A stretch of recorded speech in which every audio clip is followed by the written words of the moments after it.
ओम शांति।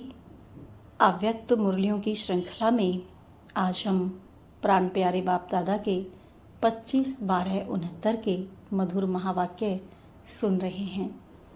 अनासक्त बनने के लिए तन और मन को अमानत समझो।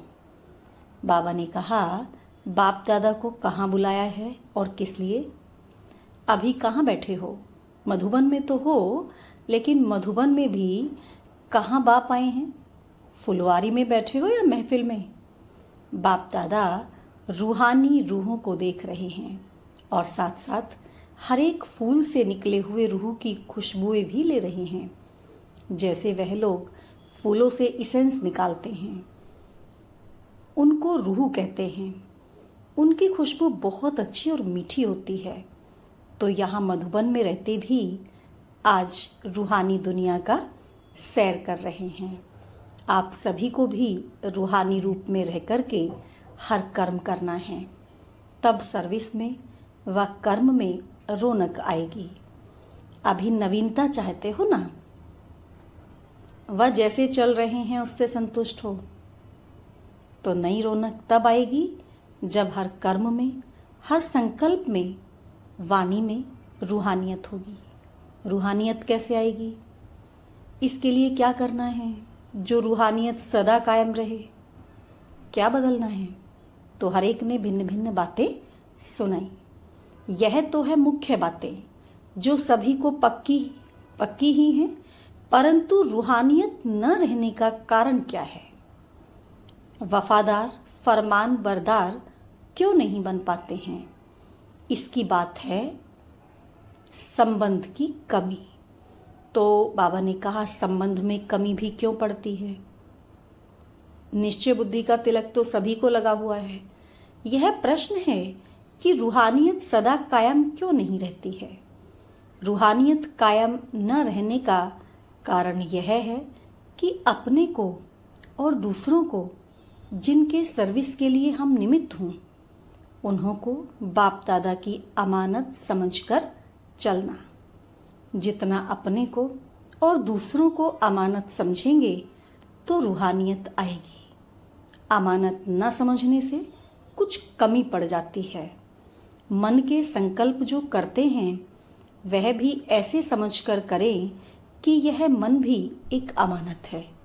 इस अमानत में खयानत नहीं डालनी है।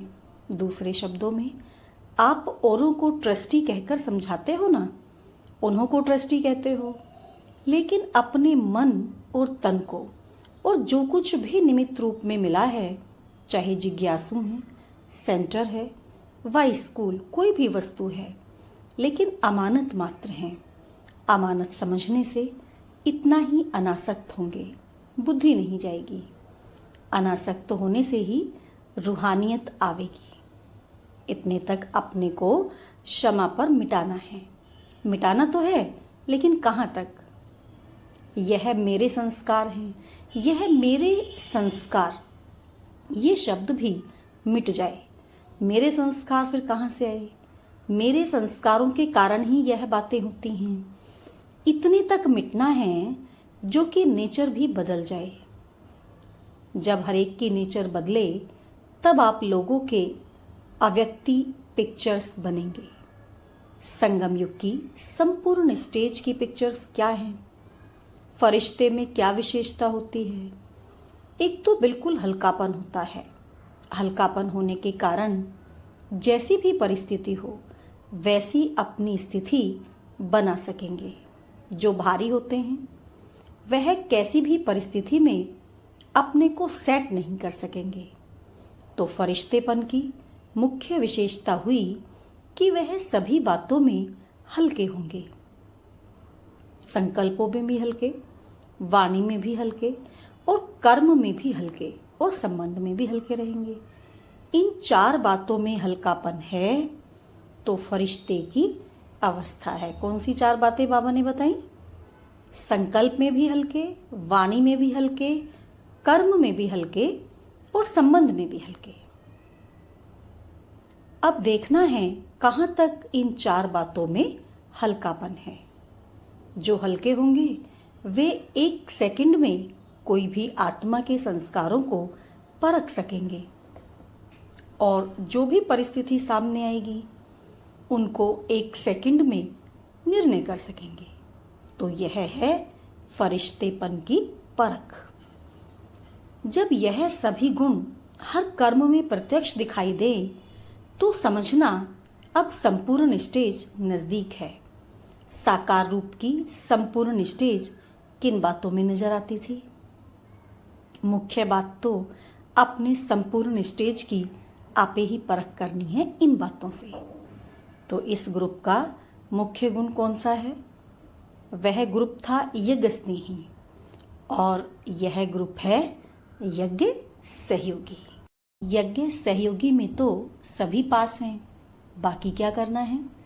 ऐसी भी स्थिति होगी जो किसके मन में जो संकल्प उठेगा वह आपके पास पहले ही पहुंच जाएगा। बोलने सुनने की आवश्यकता नहीं, लेकिन यह तब होगा जब औरों के संकल्पों को रीड करने के लिए अपने संकल्पों के ऊपर फुल ब्रेक होगी। ब्रेक पावरफुल हो। अगर अपने संकल्पों को समेट न सकेंगे तो दूसरों के संकल्पों को समझ नहीं सकेंगे। इसीलिए सुनाया था कि संकल्पों का बिस्तर बंद करते चलो। जितनी जितनी संकल्पों को समेटने की शक्ति होगी उतना उतना औरों के संकल्पों को समझने की भी शक्ति होगी। अपने संकल्पों के विस्तार में जाने के कारण अपने को ही समझ नहीं सकते हो तो दूसरों को क्या समझेंगे? इसीलिए यह भी स्टेज नंबरवार पुरुषार्थ अनुसार आती रहेगी।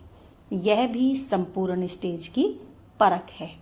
कहाँ तक संपूर्ण स्टेज के नजदीक आए हैं, उनकी परख इन बातों से अपने आप ही करनी है। अच्छा, ओम शांति।